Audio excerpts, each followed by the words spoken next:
Hola a todos, bienvenidos a Global. Para mí es una alegría poder estar contigo en este día. Hoy celebramos que podemos reunirnos desde cualquier parte del mundo. Panamá, Venezuela, Estados Unidos, Europa, Argentina, Perú, Chile. ¡Wow! Tantas personas conectadas para buscar a Dios, para conectarnos en un tiempo especial donde hoy tendremos música, tendremos una enseñanza práctica comenzando nuestra serie La Biblia para Adultos. Así que yo te animo a disponer tu corazón, a estar presente en este tiempo, a poder enfocarte en el tiempo de música, si deseas cantar, las letras van a estar en pantallas, también en el tiempo de enseñanza puedes tomar tus notas, puedes ahí junto a tu café o a tu té, puedes crear ese ambiente donde puedes aprender y acercarte a nuestro Dios. Así que prepara tu corazón, puedes aumentar el volumen y vamos a cantarle a nuestro Dios juntos.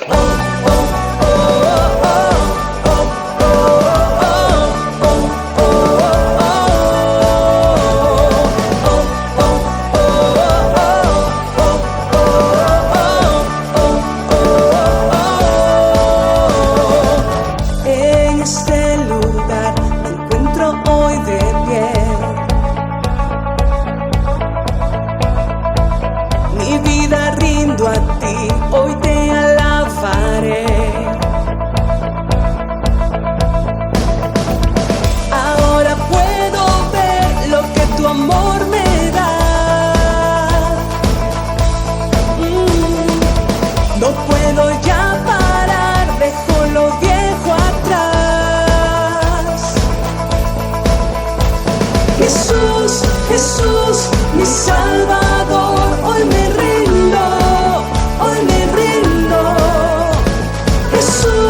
Jesús, mi Salvador, por siempre, por siempre.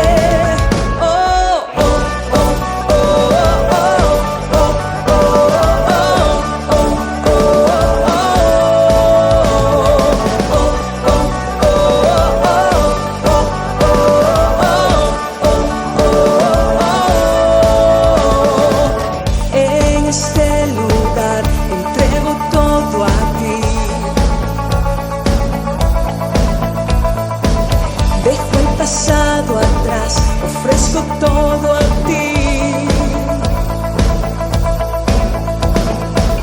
Mi deseo especial, mi mejor elección. Oh, no puedo ya parar, a ti me rindo, Dios.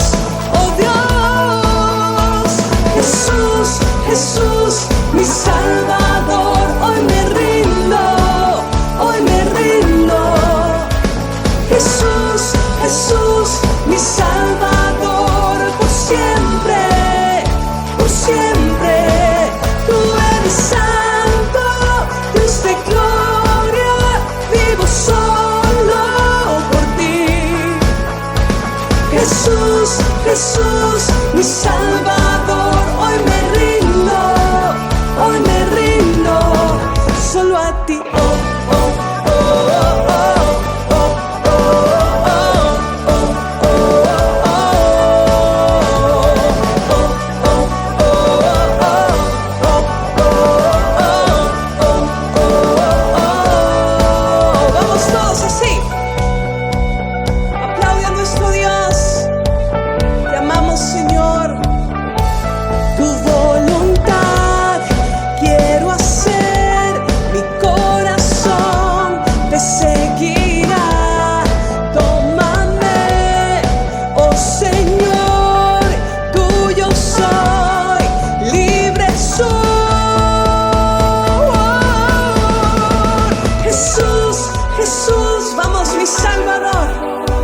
Todos cantemos a nuestro Dios. Dile, me rindo a ti, Señor, mi Salvador, por siempre, por siempre. Tú eres santo, Dios de gloria, vivo solo por ti. Jesús, Jesús, mi Salvador, hoy me rindo, solo a ti. Oh, oh, oh, oh, oh, oh, oh, oh, oh,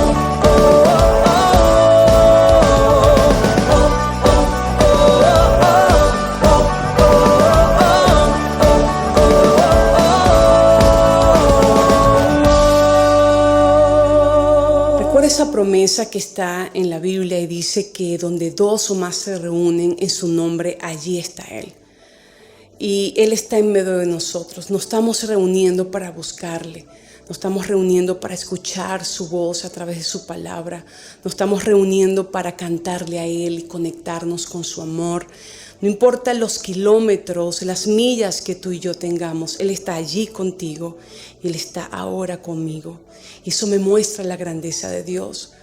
Eso me muestra que Él está con nosotros. Eso me recuerda que Él es todopoderoso, que no es como tú, que Él no es como yo, tan finitos, tan cortos de vista, pero tenemos nuestro Padre, tenemos nuestro Dios que es más grande que cualquier sentimiento, cualquier situación que tú y yo estemos viviendo, que es más grande que cualquier escasez, que cualquier problema, que cualquier depresión, que cualquier tristeza, que cualquier confusión. Él es más grande. Y hoy mi deseo es que tú y yo podamos conectarnos más con Él, recordarnos a nosotros mismos que Él está con nosotros, que Él es todopoderoso, que Él es soberano y que está por encima de cualquier cosa en el mundo, en tu vida y en mi vida, y su plan se va a cumplir. Sí, Señor, gracias. Tú que guardas mi caminar, gobiernas sobre el viento y el mar, sostienes toda tu creación. Nada se compara a ti, mi Dios. Más grande que montañas que están frente a mí, tú eres grande, mucho más grande que gigantes que quieran destruir. Tú eres grande, mucho más grande.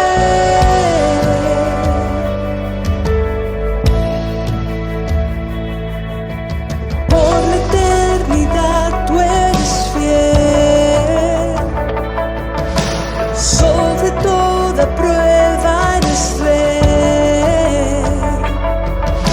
Mi esperanza solo en ti pondré. Vamos, dilo. Nada se compara a tu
no hay temor. No hay temor, no hay dolor más grande que el gran yo soy. No hay rencor ni acusación más grande que el gran yo soy.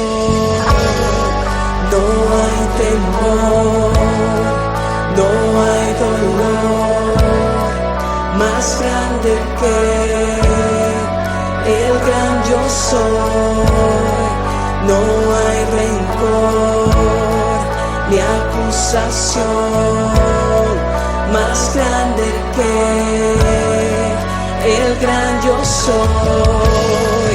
No hay temor, no hay dolor más grande que el gran yo soy.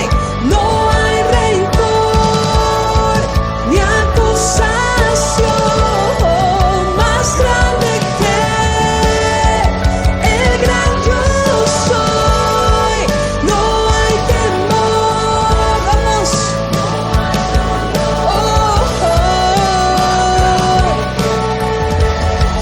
El gran yo soy. No hay rencor ni acusación más grande que el gran yo soy.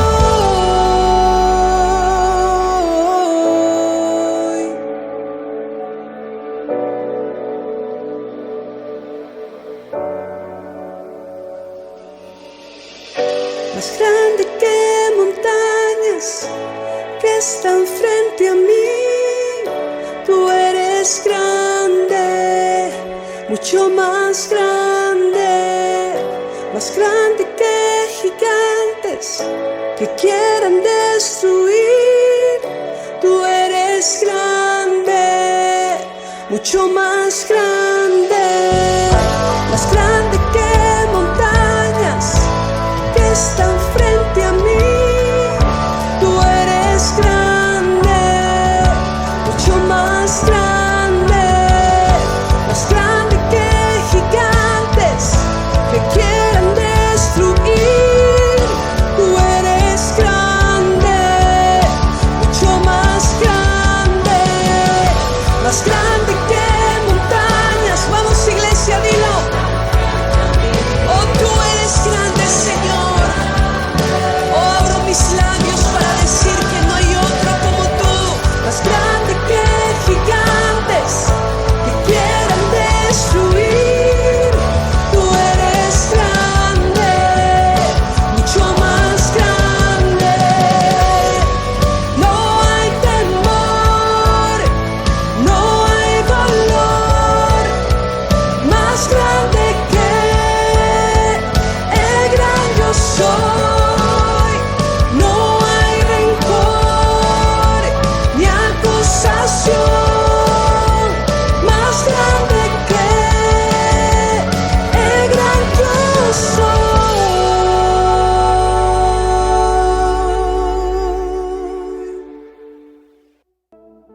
Gracias, mi Dios, porque a través de esta canción, al cantar esta canción, podemos recordar cuán grande eres tú. Gracias por recordarnos que no importa cuán grande sea la adversidad que pasemos, tú estarás con nosotros. Gracias porque tú eres más grande que cualquier gigante que podamos enfrentar. Gracias porque tú nos recuerdas que tú eres más grande que incluso nuestros temores. Te damos gracias en el nombre de Cristo Jesús. Amén y amén. Y qué bueno que podamos recordar las bondades de Dios. Dios siempre muestra su amor. Lo mostró ayer, lo ha mostrado hoy y lo mostrará mañana. Lo ha mostrado en mi vida, lo ha mostrado en tu vida y la mostrará en la vida de cualquier persona que decida abrir la puerta de su corazón para que Dios, para que Jesucristo pueda entrar. Así que es tiempo de que sigamos adorando a Dios, no solamente a través de la música, sino a través de nuestras vidas. Que podamos darle a nuestro Dios en señal de gratitud. que tú y yo podamos apartar este tiempo para decirle, oye Dios, hemos podido recibir tu amor, pero también queremos dar y corresponder ese amor que ya tú nos diste. Por eso, como iglesia, hemos apartado este tiempo para dar de nuestra contribución, para dar eso que apartamos en nuestro corazón, para hablar de gratitud de manera práctica. Y lo puedes hacer aquí está la forma de dar. Tú puedes darle link a este link, y allí vas a poder tener las formas de hacerte parte de una iglesia que se está moviendo para llevar esperanza al mundo entero. Pero también queremos que sepas que podemos no solamente contribuir dando, sino que también a través de nuestra iglesia queremos darte a ti que tienes hijos en edad escolar, que tienes niños en preescolar, en etapa primaria, incluso en secundaria, en bachillerato. Tenemos herramientas para ti, queremos compartirlas. Tenemos los ambientes de familia para que tus hijos puedan experimentar a un Dios cercano, pero también para que puedan comprender ese amor de Dios y que nosotros podamos darle las herramientas adaptadas a su etapa de vida. Así que, mis amigos, si estás listo para dar, si estás listo para recibir, entonces continuemos con nuestro programa. Me encantaría orar por ti, orar para que Dios pueda seguir bendiciendo tu vida y para que esté presente en todo momento. Así que, ¿qué tal si oramos? Querido Padre, te damos gracias. Gracias porque hoy podemos brindar a otras personas la posibilidad de que te conozca, y lo hacemos a través de esta contribución, a través de poder expresar nuestra gratitud con nuestras finanzas. Multiplica, Señor, 100 veces por uno a cada dador alegre, a cada persona que está depositando su confianza en ti a través de tu iglesia. Señor, bendice a cada hombre y cada mujer que está viendo este servicio y provéele lo que cada quien necesite en el momento que cada uno lo necesite. Prepara nuestro corazón, prepara nuestra mente, porque queremos que esta enseñanza que viene a continuación pueda calar en nosotros y se convierta en una práctica. En el nombre de Cristo Jesús, amén y amén. Bueno, familia, tenemos opciones para los más pequeños, pero hoy te traemos una opción para ti. Traemos la Biblia para adultos, así que no te pierdas de nuestro primer tema en esta serie que es para ti.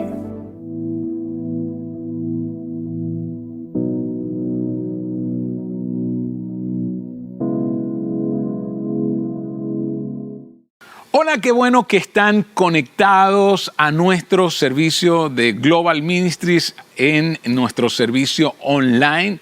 Y sea del lugar del mundo donde estés, nos alegra tanto que puedas estar con nosotros. Y quizá estás a través de la televisión o a través de un teléfono o una tablet o una computadora, desde donde estés. Gracias por conectarte, y más cuando hoy comenzamos esta nueva serie, La Biblia para Adultos. Y quiero comenzar recordando un evento a mis 13 años, la semana pasada. Tuve una crisis de fe. Comencé a pensar si todo lo que estaba escrito en la Biblia era cierto, si realmente podía confiar en las Escrituras. Tenía dudas. Y eso me llevó a indagar más sobre la confiabilidad de los libros contenidos en la Biblia. Leí varios libros, pero uno que me ayudó fue Más que un carpintero, de Josh McDowell. El asunto es que conecto esta historia con algo que ocurrió no hace muchos años. Y es que mi hijo Andrés tuvo esa misma crisis de fe a los 15 años. Creí que era el momento de tener una conversación sobre esto y leímos juntos el libro, y lo que hicimos fue afianzar nuestra fe. Ahora bien, esta es una serie para adultos, los cuales cuando conocieron la Biblia eran niños. También es una serie para adultos que conocieron la Biblia por medio de adultos, los cuales conocieron la Biblia cuando eran niños. Si bien la mayoría conoce algunas historias bíblicas, no todos conocen la historia de la Biblia. Entender cómo obtuvimos la Biblia es casi tan importante como saber cuáles historias contiene esta. El trasfondo de la historia de la Biblia arroja luz, ilumina sobre la historia. Y este es un tema donde puede que los niños se aburran, pero para los adultos es un asunto muy importante por lo siguiente. Si no conoces la historia de la Biblia, es fácil descartar las historias en la Biblia. Cuando conoces de dónde provienen las escrituras, de dónde proviene ese conjunto de libros, entonces vas a darle más valor a las historias que están en la Biblia. Y puede que cuando alguien te ha invitado a conectarte con nosotros, has pensado, me gusta la aplicación de lo que escucho, el asunto es que yo no creo en estas historias.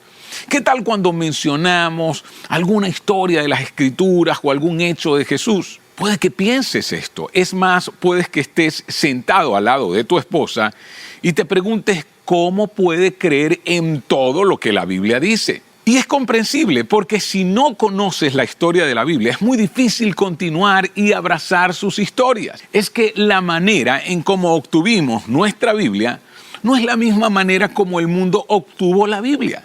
El asunto es que cuando recibiste tu Biblia con todos sus libros, índices, mapa, ¿sabes? La concordancia, la portada, todo ya estaba hecho. Pero no fue así como el mundo obtuvo la Biblia. Así que la historia de la Biblia, de cómo el mundo la obtuvo, nos da una visión más clara de las historias de la Biblia. Mi primera Biblia era como esta, tapa negra, con una cubierta de imitación de cuero genuino. Me dijeron, es la palabra de Dios. Toda ella es la verdad de principio a fin. Cree en ella. Y por supuesto, yo era un niño. Tenía unos 5 años y creí. Creí en esto porque me lo decía alguien que era un adulto. Me lo decían los adultos. Yo respetaba a los adultos y creía que lo que ellos decían era así. Así que la primera persona que influyó en mí ese hábito de leer la Biblia fue mi tío Enrique. Y como niño, yo podría ser considerado un niño inusual. Leí la Biblia en cada etapa de mi vida. La leí completa por un par de veces. Tú tal vez no fuiste animado a leerla y era el pastor o el sacerdote quien la leía por ti. Porque hay muchas congregaciones, y probablemente tú fuiste a una, donde más bien desanimaban en leerla. No lea la Biblia, deje que nosotros se la explicamos. Independientemente de dónde crecieras, todos llevamos una perspectiva de la Biblia hasta la edad adulta. De cualquier manera, seguimos cargando con nuestros conocimientos infantiles de la Biblia hasta la adultez. Para algunos, si está escrito en la Biblia, así es y punto. Para otros, no es así de fácil. El asunto es que en algún punto alguien te indicó qué otras cosas dice la Biblia. Y también las partes de la Biblia que no te mencionaron en la iglesia cuando eras niño. ¿Y sabes qué? No podías mirar hacia un lado, hacerte de la vista gorda. Así que cuando comenzaste a dudar sobre las otras cosas que no te habían dicho, muchos se alejaron, otros están considerándolo. Para estos dos grupos de personas, esta serie es muy importante. Te sorprenderías al descubrir que la historia de la Biblia no comienza por el principio. Comienza con un médico que no era judío y cuyo nombre es Lucas. Así que si yo miro, ¿dónde comienza todo esto? ¿Por dónde comenzamos? Comienza casi mucho más allá de la mitad. Y este médico, que era griego, documentó la vida de Jesús. Lucas tenía un amigo muy rico llamado Teófilo, quien era seguidor de Jesús en el primer siglo. Teófilo había conocido muchas historias sobre Jesús y a muchos testigos presenciales de la vida de Jesús y de los milagros que Jesús había hecho, y estos hombres habían puesto su fe en él. Ahora, él tiene muchas piezas. Teófilo tiene las piezas, muchas historias, muchas entrevistas, pero desea que alguien ponga en orden la vida de Jesús. desde el inicio hasta su ascensión a los cielos.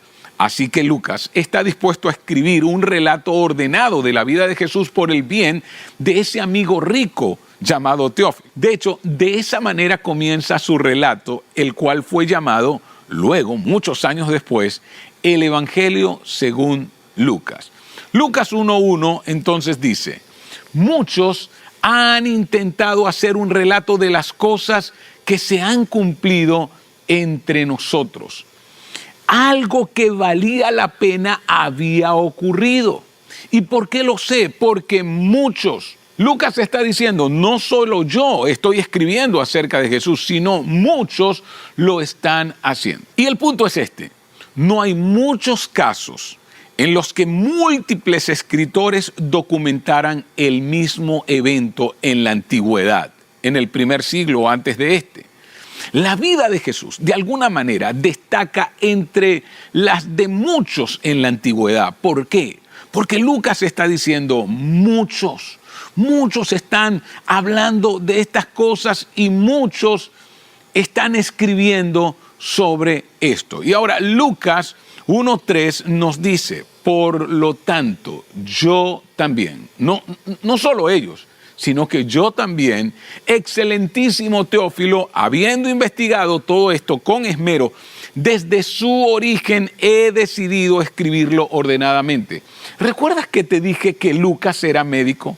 Mira su estilo. Él está hablando de investigando todo. No hay duda que es un médico. Él va a escribir con mucho detalle. ¿Sabes que de todos los evangelios, de todos los que escribieron y que tenemos ahora en nuestras Biblias, el más largo es el Evangelio de Lucas, porque es el más detallado, el que más investigó y lo escribió muy ordenadamente. Ahora, cuando Lucas estaba escribiendo este documento para Teófilo, no estaba escribiendo la Biblia, recuérdalo, él no tenía idea de que esto un día, lo que hoy llamamos Biblia, existiría. Es más, recuerda, la imprenta se inventa muchos años después. Antes escribir era sumamente costoso. Y tú dirás, ¿cómo que escribir era costoso? Sí, no había papel, no habían cuadernos, no había lápiz. Tenían que usar un tipo de tinta muy especial porque escribían sobre algo que eran cueros de carneros llamados pergaminos. Otros escribieron sobre papiros, que era un tipo de hoja que crecía a las orillas del río Nilo. Preparar esto era muy costoso. Ahora, Lucas no tenía idea de que un día tendríamos esto que hoy llamamos Biblia. Y él entrevistó a los testigos. Él indagó sobre los lugares, sobre los eventos. Lucas estaba creando un relato ordenado de los hechos. Él nos dice por qué lo está haciendo y cómo comenzó la historia de nuestra Biblia. Comenzó cuando se hizo evidente que Jesús no era quien decía ser.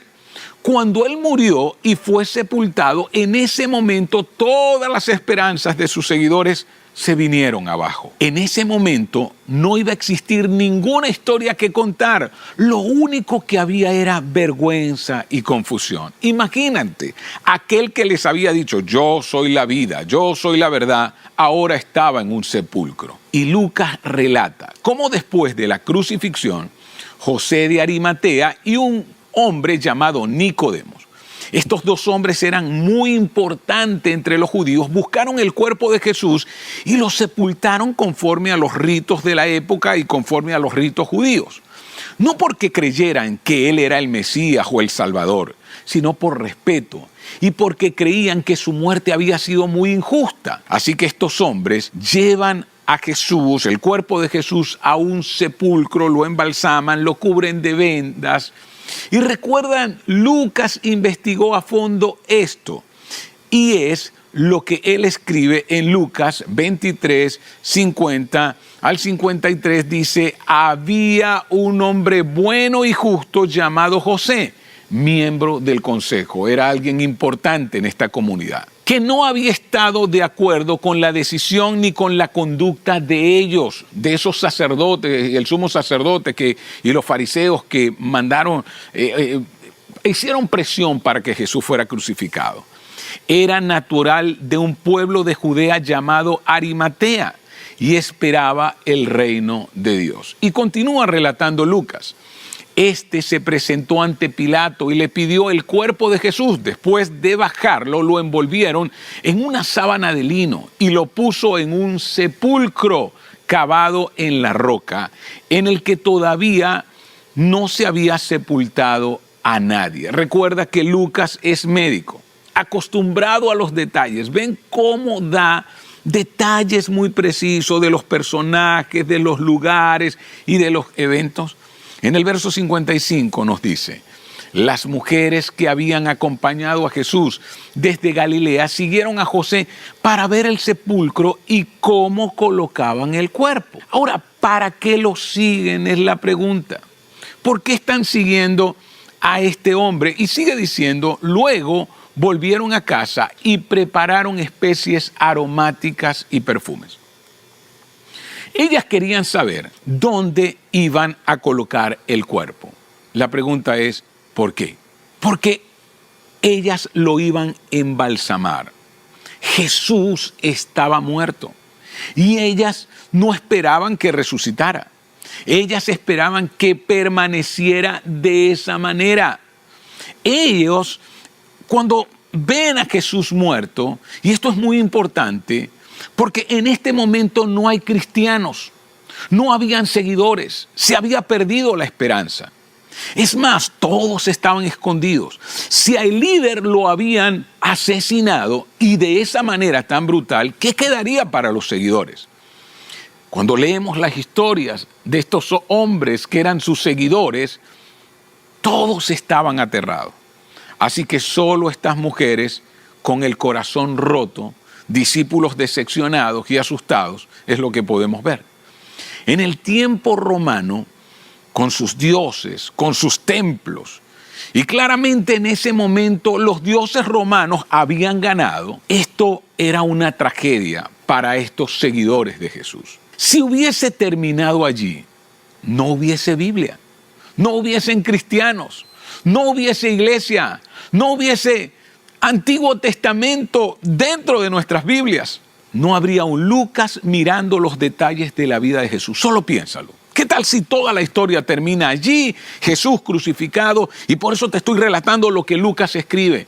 Todo hubiese terminado. El cristianismo murió el día que Jesús murió. El cristianismo fue sepultado el día que Jesús fue sepultado. Lucas documentó la vida de Jesús, porque la historia de Jesús no terminó en una cruz romana. Jesús fue visto con vida. Los seguidores salieron de sus escondites, fueron a Jerusalén y predicaron en las calles. Sabían que podían morir, pero ¿sabes qué? Ahora era diferente. Ya no le temían a la muerte, porque aquel que había sido crucificado ahora estaba vivo. Lucas documenta sus mensajes. Y pensemos, Lucas documentó la vida de Jesús porque la historia de Jesús no terminó en una cruz romana. Y Pedro es uno de los hombres que sale de su escondite. Y saben, ahora él no tiene miedo. Así como los otros discípulos, fue a la calle, predicaron en las calles, y Lucas documenta todo esto. Y Pedro es uno de los hombres que sale de su escondite y ahora no tiene miedo de morir. Él habla al sumo sacerdote. Y en Hechos 2:32, y ahora luego vamos a ver quién escribió este libro que le llamamos Hechos. Miren lo que dice. Pedro dice estas palabras: a este Jesús Dios lo resucitó y de ello todos nosotros somos testigos. Piensen esto. Dice, Dios lo resucitó, lo volvió a la vida y nosotros somos testigos. Escucha, así comenzó este movimiento que hoy llamamos iglesia. Pero en ese momento, no lo olvides, aún no hay Biblia. Ninguno de ellos, a ninguno de los apóstoles, discípulos de Jesús, seguidores de Jesús, se le escuchó la frase, la Biblia dice. Y tú dirás, ¿por qué? Si hoy todos los cristianos dicen, la Biblia dice. Porque en aquel momento no había Biblia. Es más, no se había escrito nada. 30 años después, Lucas decide documentar todas estas cosas con los testigos aún vivos. Ahora, ¿qué recibimos de Lucas? Recibimos el Evangelio de Lucas, pero también recibimos Hechos de los Apóstoles. Lucas después entonces se dedica a escribir acerca de qué ocurrió después con aquellos seguidores. Lucas conocía a Pedro, a Juan, a Santiago y registra lo que está ocurriendo en esa comunidad de judíos, principalmente en Jerusalén, Judea, Samaria, y luego viaja con el apóstol Pablo, quien decide formar comunidades en diferentes ciudades en las costas del Mediterráneo. Así que Lucas documenta todo esto, porque cada vez más gente que no era judía comienza a abrazar la fe en un Jesús que había muerto y que ha resucitado. A este movimiento, entonces, se le llama iglesia, y el mundo occidental fue tan influido por él que de hecho muchos historiadores reconocen que el cristianismo moldeó y dio forma a la cultura occidental. No olvides, Lucas reconoce que él no es el único que está escribiendo sobre esto. ¿Y dónde nos lo dice? Volvamos, Lucas 1:1, ¿lo recuerdan?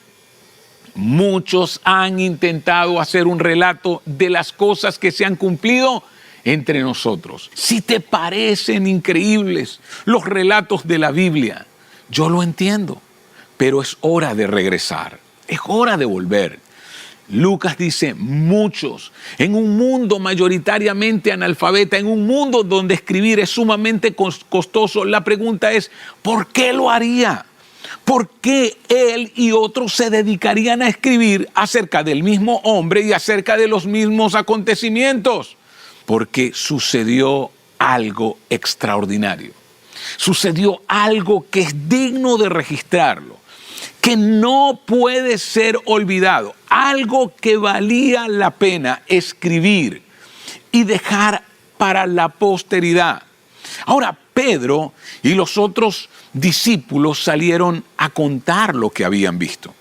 Ellos fueron amenazados de muerte.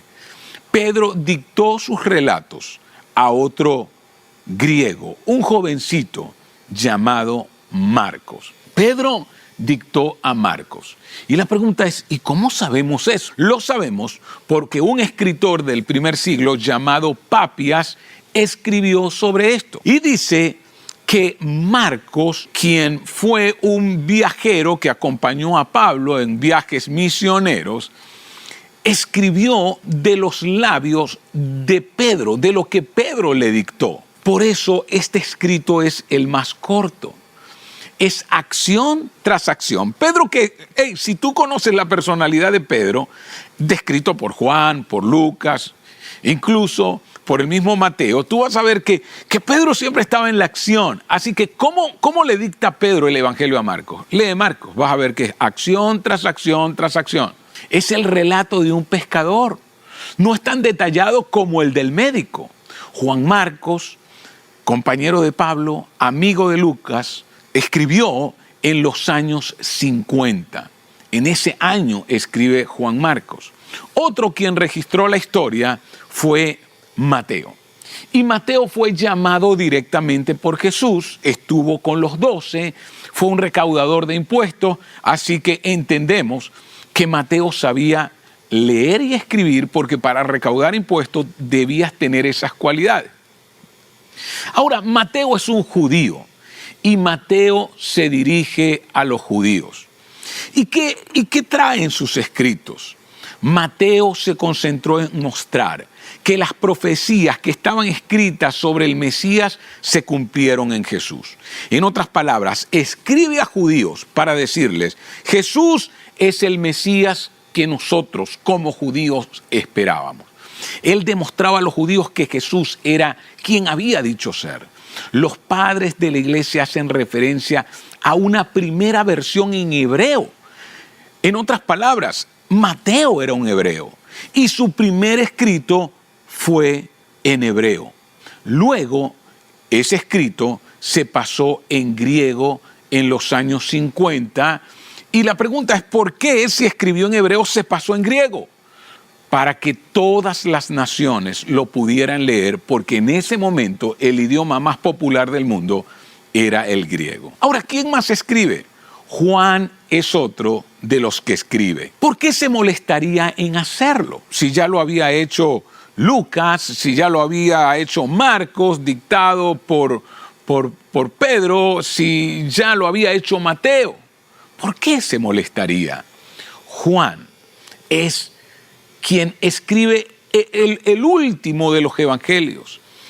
Probablemente muy anciano, en una isla, y Juan escribe desde la posición de un amigo. Juan fue llamado el discípulo amado, era el discípulo más cercano a Jesús, y ahora él está escribiendo como cuando un amigo escribe o relata las experiencias que vivió con otro amigo. Y podemos mirar que él da una razón importante. Juan 20, 30 y 31 nos dice: Jesús hizo muchas otras señales milagrosas en presencia de sus discípulos, las cuales no están registradas en este libro. En otras palabras, que él reconoce que hay cosas que Jesús hizo, pero que no están en el relato que él está escribiendo. Y luego sigue diciendo, pero estas, mientras me enfrento al final de mis días, con mi fe intacta basada en lo que yo he visto, quiero hablarles a las futuras generaciones sobre lo que pasó entre nosotros. Y dice, estas se han escrito para que ustedes crean. ¿Por qué escribe Juan? Juan dice, se han escrito para que ustedes crean. Tú quien seas que se encuentra con este documento que estoy escribiendo, así lo está pensando Juan, que no es la Biblia todavía. Recuerda, aún se está escribiendo, ni siquiera se ha recopilado. Un testigo de estos extraordinarios eventos dicta este documento. Quizá él estaba tan anciano que no fue él quien lo escribió, pero lo dictó.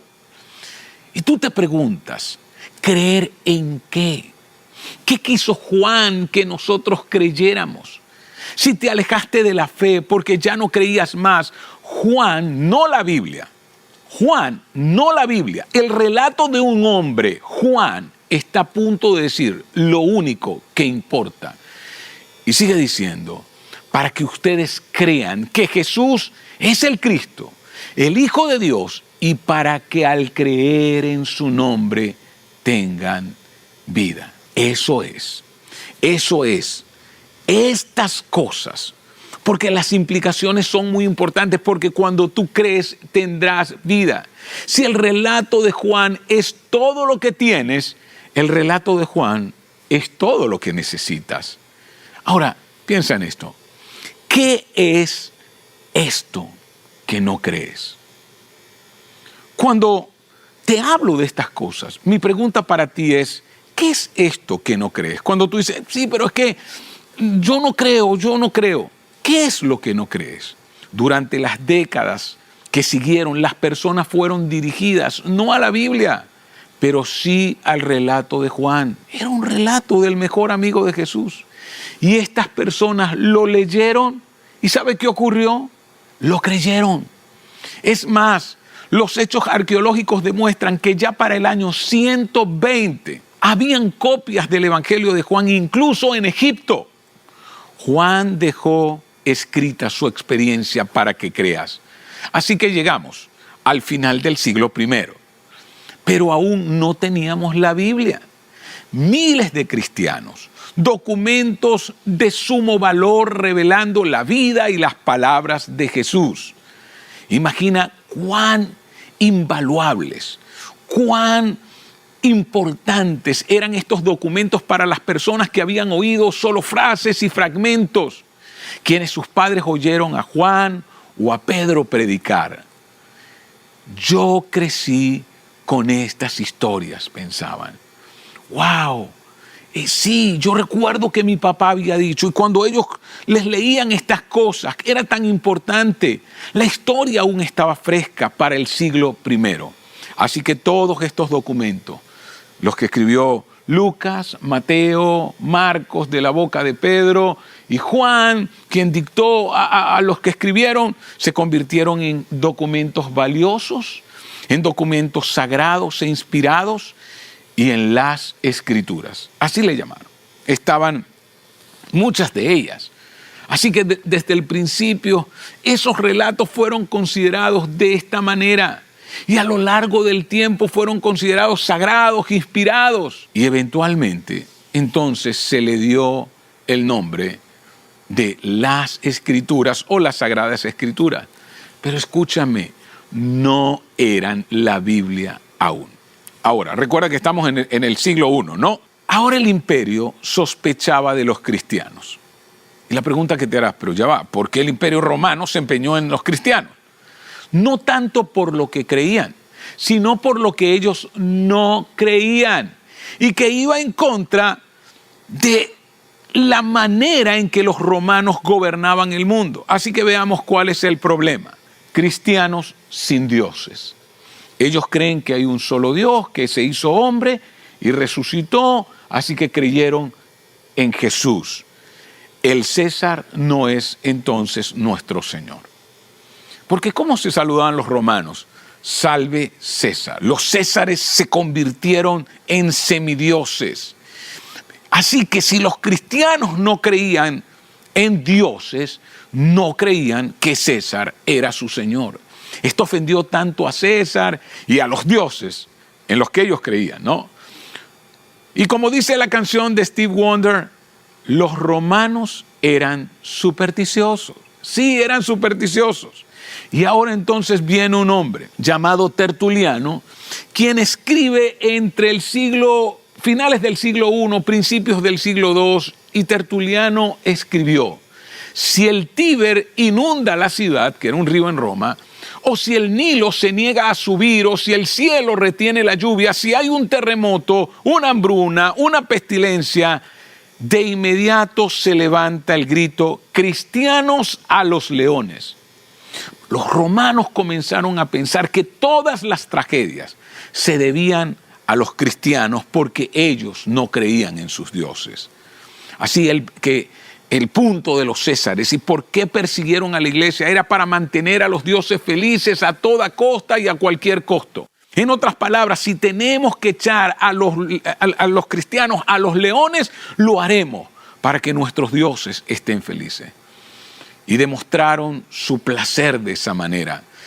Ellos se burlaban de los cristianos en el Coliseo romano, pero también de esa manera demostraron su desprecio. Y en el año 303 después de Cristo, el emperador Diocleciano emitió un edicto, uno de los peores contra los cristianos, que desató una persecución orquestada por el Estado. Hasta ese momento, los lugares de adoración fueron destruidos. Las asambleas o las reuniones fueron prohibidas.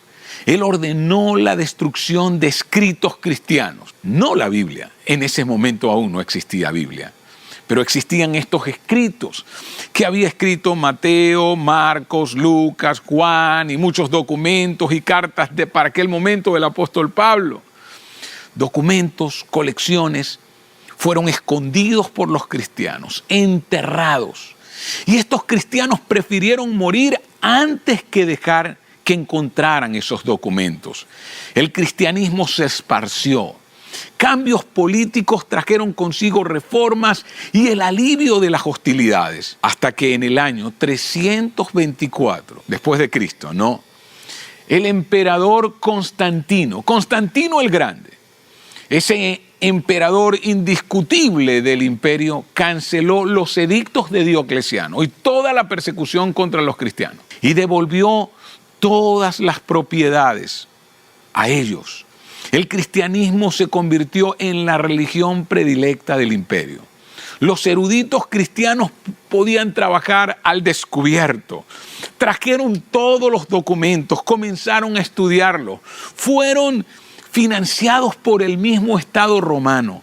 El terreno estaba preparado para la asamblea de la primera Biblia. Sí, había que decidir cuáles libros serían incluidos en lo que hoy nosotros conocemos como la Biblia. Pero hay mucho más detrás de esta historia y me encantaría seguir el próximo domingo la segunda parte de esta serie, La Biblia para adultos. Y vamos, yo sé que en este momento no hay un cierre emotivo para ti, pero sí es tan importante que entiendas la historia de la Biblia. Porque cuando entiendes la historia de la Biblia, entonces aceptarás con más disposición las historias que se encuentran dentro de ella. Permíteme orar por ti. Señor, quiero darte gracias por ayudarnos a entender que la fe infantil no es la que nos va a sostener cuando somos adultos. Y por eso hemos decidido hacer esta serie. Te pido por cada hombre y mujer que está conectado. Te pido por aquellos que se conectarán al saber todo lo que estamos hablando. Y que cada hombre y mujer pueda crecer en una fe firme y crecer en esa relación personal y creciente contigo, Señor. Es lo que anhelamos. Gracias en Cristo Jesús. Amén. ¿Recuerdas las palabras de Juan? Y estas fueron escritas para que creyendo que Jesús es el Cristo, ustedes tengan vida. Todo esto fue escrito para que tú encuentres vida en Jesús. Continuamos a partir del tercer siglo la próxima semana. Mi caminar, gobierna sobre el viento y el mar, sostienes toda tu creación. Nada se compara a ti, mi Dios.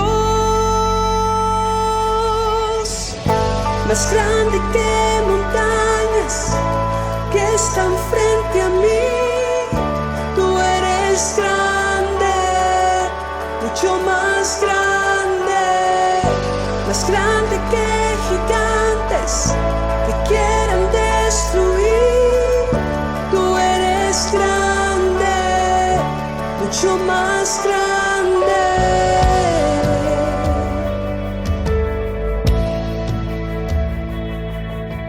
Por la eternidad tú eres fiel, sobre toda prueba eres rey. Mi esperanza solo en ti pondré. Vamos, Silo. Nada se compara a tu poder, oh Dios, más grande que montañas que están frente a mí. Tú eres grande, mucho más grande que gigantes que quieran destruir. Tú eres grande, mucho más grande que montañas que están frente a mí.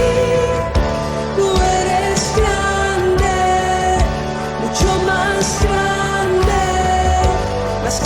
que gigantes que quieran destruir. Tú eres grande, mucho más grande.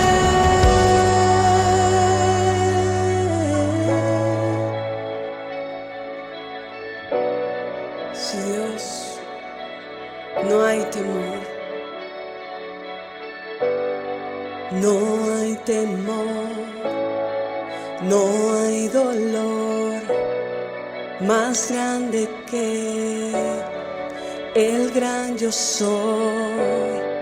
No hay rencor ni acusación más grande que el gran yo soy. No hay temor, no hay dolor más grande que el gran yo soy. No hay rencor ni acusación más grande que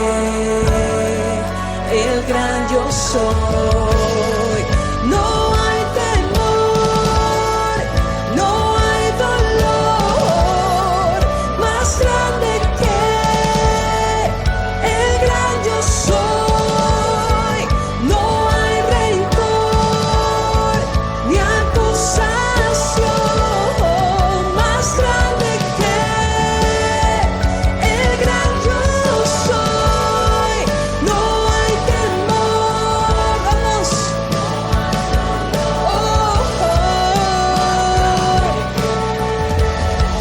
El gran yo soy. No hay rencor ni acusación más grande que el gran yo soy.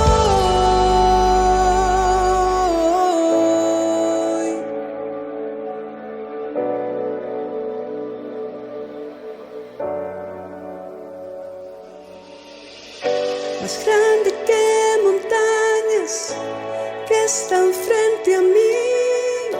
Tú eres grande, mucho más grande que gigantes que quieran destruir. Tú eres grande, mucho más grande.